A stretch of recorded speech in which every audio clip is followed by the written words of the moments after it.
everyone, welcome to my channel. মোৰ চেনেলৰ নতুন এটি ভিডিঅ'লৈ আপোনালোকক সকলোকে স্বাগতম জনাইছোঁ আৰু আজি মই এঠাইলৈ যাব ওলাইছোঁ মন্দিৰ এটালৈ যাম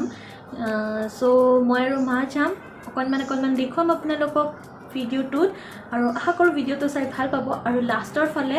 মই এটা পৰঠাৰ ৰেচিপি বনাইছিলোঁ আপোনালোকে সেই ৰেচিপিটো চাব পাৰিব তেন্তে বলক ভিডিঅ'টো ষ্টাৰ্ট কৰোঁ মই মন্দিৰত যোৱাৰ টাইমত এই গাউনীটো দেখিলোঁ আৰু দেখি কিবা এটা ভাল লাগিলে সেইকাৰণে আপোনালোকৰ লগতো শ্বেয়াৰ কৰিলোঁ চাবচোন গাউনীটোৱে মূৰটো হিলাই কিবা কথা পাতাৰ নিচিনা পাতি আছিলে সেইকাৰণে মোৰ বহুত ভাল লাগিলে আৰু এইটো মই ভিডিঅ' কৰি ৰাখিলোঁ আৰু এতিয়া আমি গৈছোঁ পিতামাতা মন্দিৰত মানে মা আৰু মই পিতামাতা মন্দিৰত গ'লোঁ আৰু চাকি ধূপ জ্বলাই কিনে অকণমান সময় বহিছোঁ জাষ্ট আৰু এই চৰাইকেইটা দেখিছে ইমান মৰম লাগে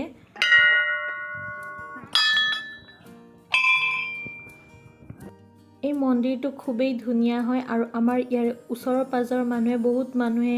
ইয়াতে আহে সেৱা প্ৰাৰ্থনা জনায় আগতে কৰোনাৰ কাৰণে বন্ধ আছিলে বাট কেইদিনমানৰ পৰা খোলা হৈছে আৰু সোমবাৰে বহুত বেছিয়ে ভিৰ হয় সেইকাৰণে আমি সোমবাৰে অহা নাই ইয়াতে ৰবিবাৰে আহিছোঁ আৰু খুব ভাল লাগে আহি আপোনালোকে ওচৰৰ যদি আহিব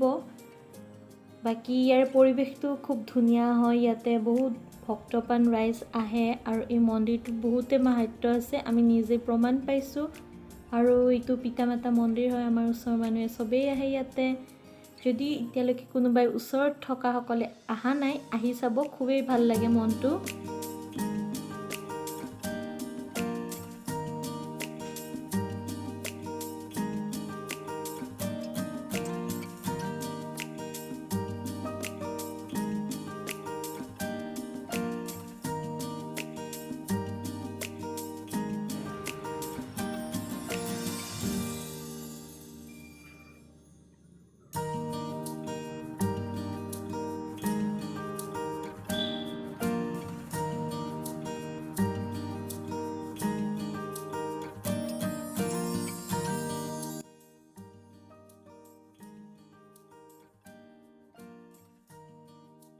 মন্দিৰত আমি অকল নৈবাদ নিছিলোঁ আৰু ভোগ নিছিলোঁ মানে চাউলৰ আৰু গাখীৰৰ যোনটো ভোগ হয় কেঁচা ভোগ সেইটো নিছিলোঁ আৰু এয়া আমাক প্ৰসাদ দি দিলে ভগাই কিনে জাষ্ট খাবহে কথা আৰু কোনে প্ৰসাদ ভাল পায় ক'বচোন মোক কমেণ্ট কৰি মই কিন্তু খুবেই বেছি ভাল পাওঁ আৰু প্ৰসাদ ভোগ খাই উঠি আমি ঘৰত যাম এয়া দেখিছে মন্দিৰটোৰ গেটখন এইখন ইমানেই ধুনীয়া হয় আৰু এয়া মোৰ মা আহি আছে মন্দিৰৰ পৰা সেৱা কৰি আৰু মই এতিয়া আপোনালোকৰ লগত এটা কেঁচা অমিতাৰ পৰঠা ৰেচিপি শ্বেয়াৰ কৰিব ওলাইছিলোঁ এইখিনি কেঁচা অমিতা হয় মই চেলাই লোৱা দেখুৱা নাই কাৰণ সকলোৱে জানে কেঁচা অমিতা চেলাবৰ কাৰণে এতিয়া মই এইখিনি মিহিকৈ পিহনাত পিহি লৈছোঁ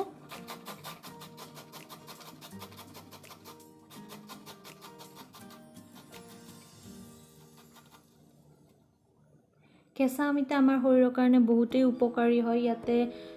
ডায়েবেটিছ প্ৰতিৰোধক হয় ব্লাড চুগাৰটো কণ্ট্ৰল কৰি ৰাখে আমাক আৰু লিভাৰৰ প্ৰব্লেম থকা মানুহৰ কাৰণেও খুবেই ভাল হয় কেঁচা অমিতা খোৱাটো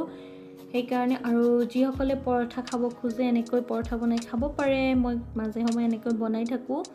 এতিয়া গোটেই অমিতাখিনি মই এনেকৈ ৰুকি লৈছোঁ আৰু আপোনালোকে এই অমিতাখিনি ৰুকা হোৱাৰ পিছত অকণমান হাতেৰে মোহাৰি দিব যাতে ইয়াৰে পানীখিনি ধুনীয়াকৈ ওলায় আৰু সেইখিনি পানীতে মই আটাখিনি মঠি ল'ম আজি মই ইয়াতে বগা আটা লৈছোঁ আপোনালোকে ৰঙা আটাও ল'ব পাৰে মই 2.5 কাপ লৈছোঁ এই কাপটোৰ জোখত আপোনালোকে যিমানটো প্ৰয়োজন হয় সিমানটো ল'ব আৰু অকণমান মই দি দিছোঁ আজৱাইনখিনি মই হাতেৰে এনেকৈ মোহাৰি দিছোঁ আজৱাইন দিলে পৰঠাখন খাবলৈ ভাল হয় আৰু গোন্ধটোও ভাল হয় লগতে ই মানে গেষ্ট্ৰিকৰ প্ৰব্লেম থকা বা গেছৰ প্ৰব্লেম থকা সকলক সহায় কৰে যাতে গেছ বা গেষ্ট্ৰিক নহয় এতিয়া এই আটাখিনি মই অমিতাত থকা মইশ্চাৰখিনিৰে ধুনীয়াকৈ মিহি কৰি ল'ম যাতে ইয়াতে থকা পানীখিনিয়ে ধুনীয়াকৈ মঠি ল'ব পাৰোঁ আটাখিনি নিমখ দি দিছোঁ সোৱাদ অনুসৰি মই আৰু অকণমান ৰিফাইন তেল দি দিছোঁ ময়ান দিয়াৰ নিচিনা আমি যোনটো প্ৰচেছ কওঁ সেইটো এতিয়া এইখিনি ধুনীয়াকৈ মই মিক্স কৰি ল'ম মন কৰিব যাতে হেঁচি আপোনালোকে আটাখিনি মঠে আৰু অমিতাত থকা পানীখিনি ওলাই আহে আৰু আটাখিনি সেই পানীৰে ধুনীয়াকৈ মঠা হৈ যায়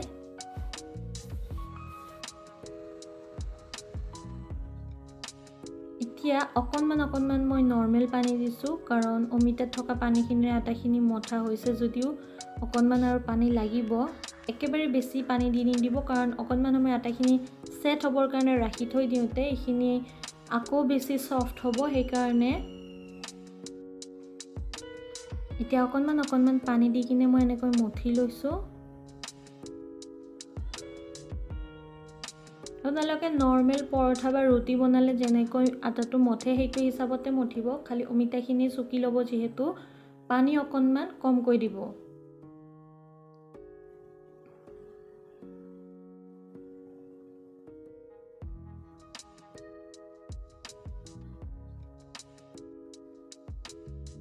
আপোনালোকে ইয়াৰে ৰুটিও খাব পাৰে, খাওঁ বুলিলে পুৰি বনাইও খাব পাৰে, আৰু আপোনালোকে ইয়াৰে পৰঠাও খাব পাৰে। মই আজি আপোনালোকক পৰঠা আৰু এখন ৰুটি বনাই কিনে দেখুৱাম।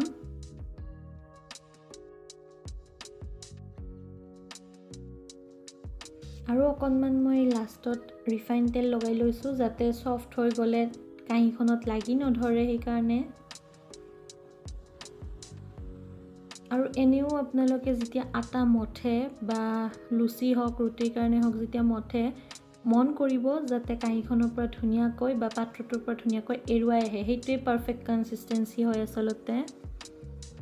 এতিয়া এইখিনি মই অকণমান সময় ৰাখি থৈ দিম কোমল হ'বৰ কাৰণে, তেতিয়া ধুনীয়াকৈ ছফ্ট হৈ যাব।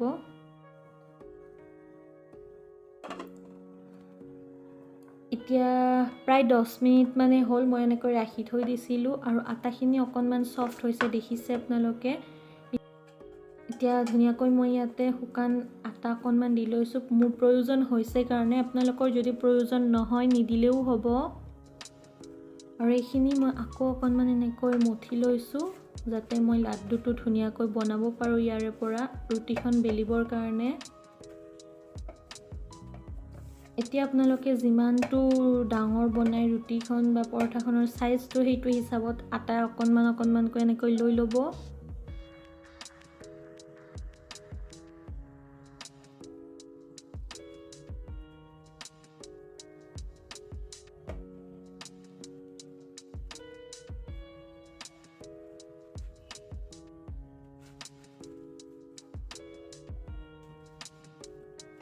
এতিয়া মই গোটেই বলছখিনি বনোৱা হৈ গ'ল, আৰু অকণমান শুকান আটা ছটিয়াই কিনে মই এইখিনি বেলি লৈছোঁ। আপোনালোকে পানী দিওঁতে একদম সাৱধানে দিব, কাৰণ যদি আপোনালোকে লগালগ বনাম বুলি ভাবে তেতিয়া অকণমান ছফ্ট হ'ব, কিন্তু যদি আপোনালোকে আকৌ ঢাকি থৈ 15 মিনিট বা আধা ঘণ্টা ছেট হ'ব দিয়ে আটাখিনি, তেতিয়া বেছি কোমল হৈ যাব, আৰু আপোনালোকৰ আটা বেছিকৈ ব্যৱহাৰ কৰিব লাগিব, তেতিয়া ৰুটিখন খাবলৈ সিমান এটা সোৱাদ নহয় আৰু নুফুলে। সেইকাৰণে মন কৰিব পানীটো যাতে প্ৰথমতে দিওঁতে অকণমান কমকৈ দিয়ে, কাৰণ অমিতাৰ পৰা যিহেতু মইষ্ট ওলায়ে, সেইকাৰণে। এতিয়া মই পৰঠাখন টাৱাত দি দিছোঁ। এটা ছাইড ধুনীয়াকৈ সেক খাই অহাত মই নেক্সট লুটিয়াই দিছোঁ পৰঠাখন।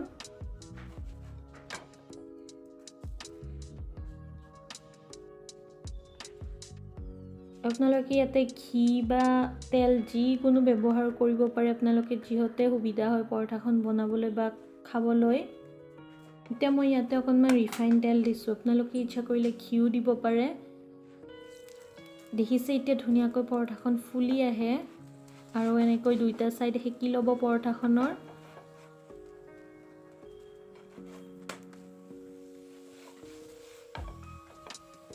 গেছটো মই মিডিয়াম টু হাইত ৰাখিছোঁ, একেবাৰে ল' কৰি দিয়া নাই,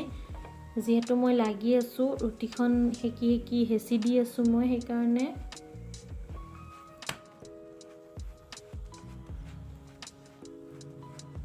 প্ৰায় 1.5 মিনিটমানত এখন পৰঠা আমাৰ ৰেডি হৈ গ'ল, আৰু এতিয়া মই এইখন থালত ৰাখি কিনে নেক্সটখন একে পদ্ধতিতে বনোৱাই লৈছোঁ।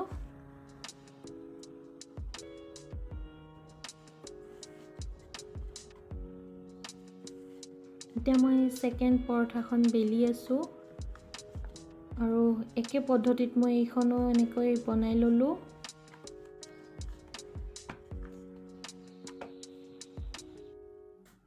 ফাৰ্ষ্টতে অকণমান সেকি লৈছোঁ, তাৰপিছত মই তেল ব্যৱহাৰ কৰিছোঁ। আপোনালোকে ইচ্ছা কৰিলে ঘিউ দিব পাৰে আৰু এই পৰঠাখন খাবলৈ খুবেই সোৱাদ হয় আৰু লগতে বহুত বেছি হেল্ডি হয় কাৰণ যিসকলৰ ঘৰত অমিতা নেখায় ল'ৰা ছোৱালীয়ে সৰু সৰু ল'ৰা ছোৱালীয়ে তেওঁলোকক এনেকৈ পৰঠা বনাই দিলে অমিতাৰ যোনটো নিউট্ৰিশ্যন আছে সেইখিনি পাব সেইকাৰণে আৰু এখন মই ৰুটি বনাই দেখুৱাইছোঁ চাওক ইয়াতে আমি তেল বা ৰিফাইন ব্যৱহাৰ নকৰাকৈও ধুনীয়াকৈ ৰুটিখন হৈ যায় এটা সাইড হেকা হোৱাৰ পিছত মই আকৌ লুটিয়াই দিছোঁ আৰু অকণমান কোমল কাপোৰ এখনেৰে এনেকৈ হেঁচি দিওঁ মই এইখন ৰুটি হেকা কাপোৰে হয় কাৰণ মই ডাইৰেক্ট গেছ ষ্ট'ভত ৰুটি নেহেকোঁ এনেকৈ টাৱাত হেঁচি সেকিলে ৰুটিখন খাবলৈ ভাল হয় আৰু গেষ্ট্ৰিকৰ প্ৰব্লেমো নহয় যিহেতু ডাইৰেক্ট গেছত হেকা ৰুটি খোৱাটো বেয়া স্বাস্থ্যৰ কাৰণে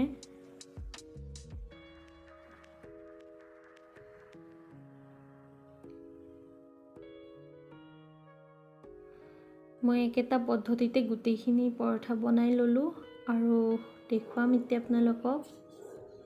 কেনেকুৱা হৈছে পৰঠাখন খুবেই সফ্ট হয় আৰু ধুনীয়াকৈ ফুলি আহিছে দেখিছেনে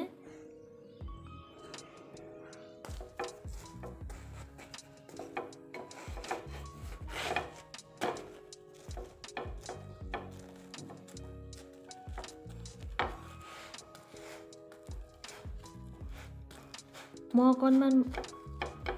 মানে গপচিয়াকৈ বনাইছোঁ আপোনালোকে ইচ্ছা কৰিলে ইয়াতকৈ পাতলো বনাব পাৰে আৰু মই জাপি দেখুৱাইছোঁ চব কিমান ধুনীয়া সফ্ট হৈছে পৰঠাখন আপোনালোকে টিফিনতো ব্যৱহাৰ কৰিব পাৰে